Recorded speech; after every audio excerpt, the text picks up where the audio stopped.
सिंह राशि वालों, नमस्कार, स्वागत है हमारे इस महत्वपूर्ण YouTube चैनल में। पहली बार आए हैं तो चैनल को सब्सक्राइब कीजिए, राशिफल चैनल। दोस्तों, जय श्री कृष्णा। स्वागत है आप सभी का हमारे YouTube चैनल में। आपके घर में नाग देवता बनकर पधारने वाले हैं। दोस्तों, आपको कुछ सावधानियां रखनी चाहिए। इस वीडियो में हम आपको ऐसी जानकारी देंगे जिससे आपकी किस्मत 100% बदल जाएगी। और आज रात 3:30 बजे के बाद यह देवता आपके घर में घुसने वाले हैं। यह कोई सामान्य नहीं है, बहुत ही देवी शक्ति रहेगी।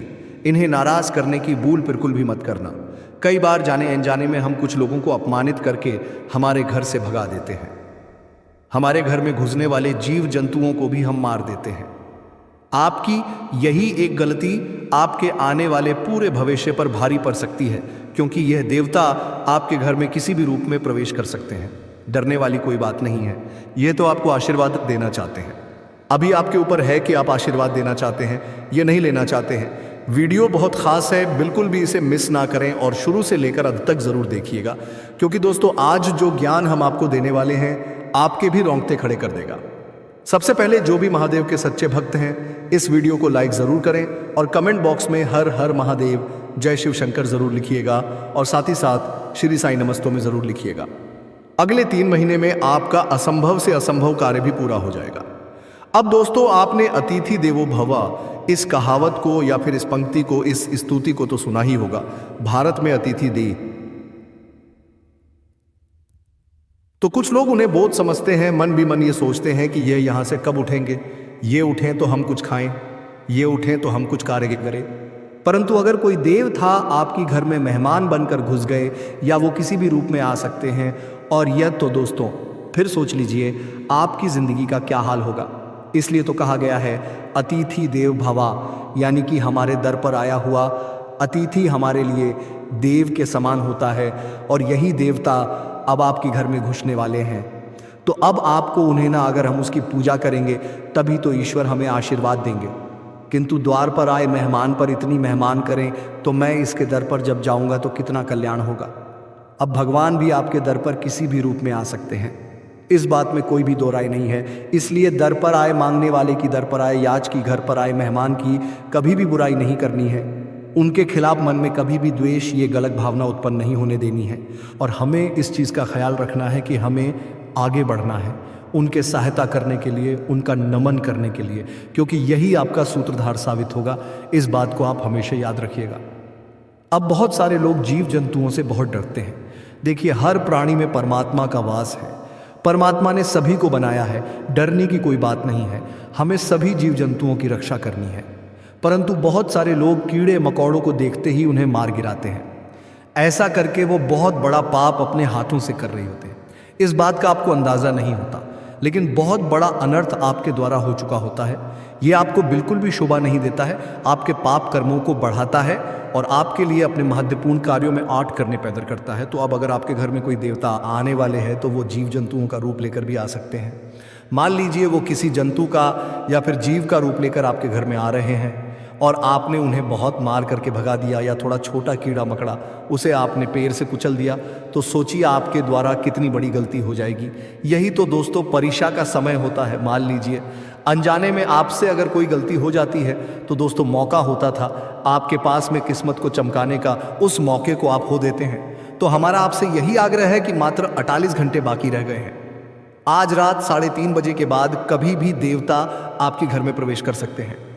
बहुत सारे लोग ऐसे भी होते हैं जिसे खुद देवता आती है आपकी घर परिवार के, या कोई भी, जिसके बाद वे हवा में झूमने लगते हैं, अलग अलग तरह की हरकतें करने लगते हैं। तो आप उनके चरण स्पर्श जरूर करें। इस रूप में भी वो आपके घर में प्रवेश कर सकते हैं, लेकिन आप उन्हें पहचान नहीं पाएंगे। और दोस्तों, हो सके तो उनके मनपसंद चीज़ उन्हें खिलानी है और किसी भी तरह से उनसे आशीर्वाद ले लेना है, क्योंकि उनका ये आशीर्वाद आपके काम आएगा। उन्हीं का आशीर्वाद आपको दुश्मनों की चाल से बचाएगा। उन्हीं का आशीर्वाद आपको हर परिस्थिति का सामना करना सिखाएगा। आने वाले अगले दिनों में एक और चाहा तो दूसरी ओर रहा, यानी कि जो चाहेंगे उसी का रास्ता बन जाएगा। परंतु कई बार ऐसा भी हो जाता है कि इंसान मन से जो काम करता है उसका रिजल्ट बहुत अच्छा आता है, और जो लोगों की बातें सुनकर काम करता है उसका परिणाम अच्छा नहीं आता। इसलिए आप भगवान को पूजिए, लेकिन अपने मन से ना, कि किसी दूसरे कर कहने पर अगर आपकी कोई मन्नत पूरी नहीं होती है तो उस भगवान को बदल देते हैं, किसी और भगवान की शरण में चले जाते हैं। वहाँ पर भी उसकी मन्नत पूरी नहीं होती, तो तीसरी भगवान की शरण में चले जाते हैं। और यहाँ तक तो छोड़िए, जब बहुत समय तक आत्म नहीं होता है तो अपने धर्म को छोड़कर किसी और धर्म के पास पहुँच जाता है। मानव यहाँ तक गिर चुका है कि उसे सिर्फ अपना काम पूरा कराना है, तभी वो उन भगवान को मानेगा। देखिए, एक उदाहरण के तौर पर बहुत गहरी बात समझाएंगे, कान लगाकर समझेगा। मान लीजिए आप एक कुआं खोद रहे हैं, आपने उसे थोड़ा सा खोदा और पानी नहीं आया तो आप दूसरा कुआं खोदने लग गए। उससे भी आपने थोड़ा खोदा और पानी नहीं आया, फिर आप तीसरा कुआं खोदने लग गए। इसी तरह से आप कुएं खोदते गए और किसी में भी पानी नहीं आया। पानी ना आने का कारण क्या था? आपने सब कुएं को थोड़ा खोदा। अगर आप एक ही कुएं को लंबा खोद देते, गहरा खोद देते, तो 100% गारंटी थी कि उसमें से पानी आ जाता। उसी प्रकार से अलग अलग भगवानों को पूजने की गलती मत करिए, चाहे आपका काम बन रहा है या नहीं। किसी एक भगवान की भक्ति में ही सलब नहीं रही है। अगर आपके साथ महादेव की बन रही है तो महादेव शिव बना लीजिए। राम जी के साथ आपका अनक्षण बैठ रहा है तो आप राम जी को अपना लीजिए, आप कृष्ण जी को मान लीजिए, आप माता रानी को मान लीजिए। लेकिन भक्ति में बदलाव मत करिए, किसी एक ही भक्ति को अपना। ये आप सब एक है, कोई अलग नहीं है। आपका काम जरूर बनेगा, लेकिन आपको एक ही कुएं को गहरा खोदना होगा, क्योंकि दोस्तों भगवान एक ही है किंतु उसके रूप अनेकों है। जैसे कि दोस्तों हमने आपको बताया कि ये देवता किसी भी रूप में आपके घर में दस्तक दे सकते हैं। अगर सामान्य आंखों से उन्हें आप नहीं देख पाए तो ये दूसरी बात है, लेकिन किसी का रूप देख करके अगर आपके द्वार पर आते हैं तो चाहे कोई भी आ जाए, मांगने वाला ही क्यों ना हो, उससे आदर सत्कार से कुछ देना है, उसका सम्मान करना है, उससे प्यार भरे ही बोल बोलने हैं, उससे कड़वी बातें नहीं करने हैं। यह बात आप खास तौर पर ध्यान रखें, क्योंकि अक्सर जब हमारे दर पर कोई मांगने वाला आता है तो हमारा मुंह बन जाता है। हम उसे देना नहीं चाहते, हम उसे किसी भी तरह से भगाना चाहते हैं। तो यही चीज़ें जीवन में दिक्कत देती हैं, तकलीफ देती हैं। अगर भगवान ने आपको किसी को कुछ देने के काबिल बनाया है, देखिए ये लेने के काबिल नहीं बनाया है, देने के काबिल ही बनाया है, तो ये कितनी अच्छी बात है।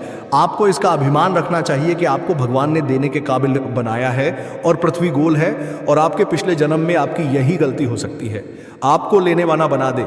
इसलिए हमें तो आज से ही, अभी से ही हमारे कर्मों को सुधारते रहना है, क्योंकि हमें इस जीवन मरण के चक्र में नहीं फंसना।